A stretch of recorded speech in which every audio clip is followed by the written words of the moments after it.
Want to learn how to add background to the video in Capcut without a green screen? Hi, I am Raksha from Online Help Guide. Today in this video, I am going to show you how to add a background to a video in Capcut without a green screen. Open Capcut, then tap on New Project. Select the background image, then tap on Add icon. Tap on the plus icon. Then select the image you want to change the background of. Tap on the Add icon. Now select the image you just imported. Tap on Overlay.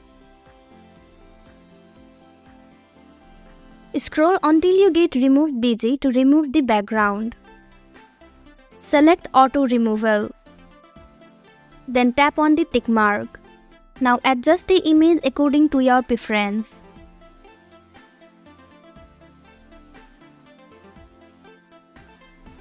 By following these steps, you can add background to a video in Capcut without a green screen.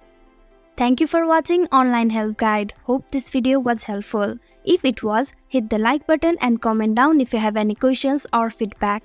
Also, if you are new to our channel, subscribe and hit the bell icon so you don't miss our upcoming videos.